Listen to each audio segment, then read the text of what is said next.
इक्ष्वाकु के पुत्र हुए कुक्षी और कुक्षी के पुत्र हुए विकुक्षी। ये सब भागवत में लिखा हुआ है, कोई बड़ा बात नहीं। सूर्यवंश एक राजा हुए और सबकी कहानी है, लेकिन आज जब भागवत होता है तो इनकी कहानी बंद कर दिया जाता है। विकुक्षी का पुत्र था वाण, और वाण का पुत्र था अनरण्य, और अनरण्य का पुत्र था पृथु, और पृथु का नाम था त्रिशंकु। जो त्रिशंकु आज भी अपना शरीर लेके, ये मर वाला शरीर लेके इंद्र के सभा में बैठता है। बता दूं, त्रिशंकु, शंकु माने पाप, शक्कर की श और शक्कर की स के क, शंकु माने पाप, और 3 ठो पाप जिसने लिया वो हुआ त्रिशंकु। गाय हत्या की, गुरु का श्राप लिया, और अनेक आदमियों को क्या करता था, बच्चों को ले जाता था जब छोटा था, गले में पत्थर बांध देता था, कुआं में छोड़ देता था। ये राजकुमार था तब की बात है। तो सबने आए और त्रिशंकु के पुत्र पिता को, त्रिशंकु के पिता पृथु को कहा कि महाराज आप तो पृथु हैं, पृथु से पृथ्वी हुआ है, पृथ्वी, तो आप तो इतने बड़े महाराज हैं, लेकिन आपके पुत्र आपकी योग्य नहीं है, ये ऐसा ऐसा कर्म करता है। गुस्सा होकर पृथु ने अपने पुत्र को बाहर छोड़ दिया, फेंक दिया, छोड़ दिया। एक तो पाप ये हुआ। जब राजा पृथ्वी अपने अंत हो गया तो चारों तरफ खोजा गया, तो वशिष्ठ ने कहा आखिर इस परिवार का पुत्र है, उसको बुलाया जाए, उसको लाया गया, उसको राजा बनाया गया। तो उसको गुस्सा तो था, तो वशिष्ठ ऋषि को बोला कि सुनो, मुझे इसी शरीर में स्वर्ग भेजो। तो बोला तू क्या, तेरा वो भी नहीं जा सकता किसी जीवन में। तो उन्होंने कहा ठीक है। वशिष्ठ को बोला अगर तुम गुरु होकर मेरा कल्याण नहीं कर सकते तो फिर गुरु पदवी रहने का क्या फायदा। गुरु ने गुस्सा किए और श्राप दे दिया, जा रे चांडाल हो जा। शास्त्र भागवत कहता है ये मोटा मोटा जीव और शरीर भर घाव, और उस घाव में पॉज, कीड़ा सब घूम रहे हैं, मक्खी भिनभिनाने लगी। तो क्या करेगा, पत्ता लेके ऐसे ऐसे छिप गया झाड़ियों में, पत्ता लेके उसको झाड़ रहा है ताकि मक्खी ना आए। वो राजा, फिर उसको राज्य अभिषेक कर दिया गया उसी में। फिर वो बोला कि मेरे को इसी शरीर में ऊपर भेजो।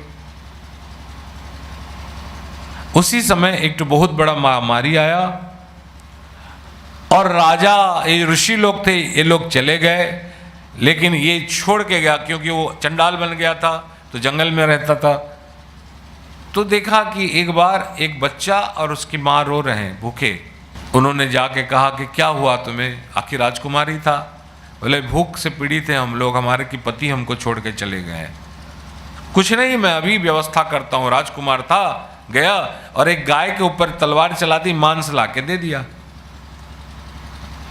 वो लोग खा गए पका के, और वो मांस गौ माता का था। उनका कौन थे वो, वशिष्ठ विश्वामित्र की पत्नी। तो जब राजा पूरा वो हो गया, महामारी अंत हो गया, तो जब विश्वामित्र आए तो उनकी पत्नी को पूछा कैसे अपने जीवन यापन किया। उन्हें कहा प्रभु समय तो चला गया, आज की पत्नी होगी तो झाड़ देती। कहला महाराज स्वामी, समय बुरा समय तो चला गया, लेकिन हमारे लिए एक राजकुमार को श्राप लग गया। हमारे लिए एक राजकुमार को श्राप लग गया। वो राजकुमार के पास जाते हैं तो झाड़ियों में छिपा रहता है। तो ये कहते हैं बाबा बाहर निकलो। बोलते किसको बोल रहे हैं, यहाँ कौन है आप। मैं आपका ऋणी हूँ क्योंकि आप मेरे लिए उपकार किए हैं। उन्होंने कहा था मैं चंडाल हूँ, मैं गुरु का श्राप लिया, मुझ में बीमारी है, मैं किसका क्या अच्छा कर सकता हूँ। बोले आप दूसरे के लिए कुछ भी हो, लेकिन मेरे लिए तो आप उपकार किए हो, इसलिए आप आओ। वो आते हैं बाहर निकलते, देखते उसका रो विश्वामित्र, कहते हैं मैं आपके उपकार का प्रत्युपकार करना चाहता हूँ, आपको फल देना चाहता हूँ। तो उन्होंने देखा ये भी दाढ़ी वाला बाबा है, गुरु है एक ठो। बोला मुझे इसी शरीर पे कहाँ भेजो, स्वर्ग भेजो। तो विश्वामित्र कहे जा रे, तो इसी शरीर पे जाएगा। और अपने कमंडलों से पानी लिए, गायत्री का वो साधना किए थे, गायत्री मंत्र को अभिषिक्त किए और उसके ऊपर छींट दिए। लगा जैसे उसके पंख लग गया, करके ऊपर चलने लगा। जैसे ऊपर जाने लगा तब इंद्र के देवताओं ने बताया, अरे कौन आ रहा है मर्त्य लोक से। तो सब बड़ी बात पता चला। तो कौन उसके साथ बैठना चाहेगा? भारत के पार्लियामेंट में कुष्ठ रोगी को कौन बैठाएगा साइड में? वो तो देवराज की सभा है।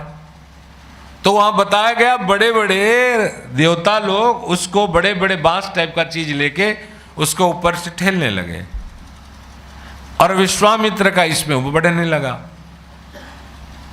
तो विश्वामित्र देखे देवता लोग अप्रसन्न है, तो क्या करूं, एक नया सृष्टि बना देता हूं जहां एक अलग इंद्र हो और इंद्रिय बन के बैठे। जैसे विश्वामित्र एक अलग सृष्टि बनाने लगे, तब ब्रह्मा आके इंद्र को समझाते हैं, तेरा पदवी चला जाएगा, सब उस गोल इंद्रासन के ओर चले जाएंगे, एक के बाद एक देवता भाग जाएंगे, तो तू इंद्र होकर बैठा रहेगा। जा कोई समाधान निकाल, उसको ऊपर ले आ। एडजस्ट करने के लिए उस त्रिशंकु को इंद्र सभा में बैठाया।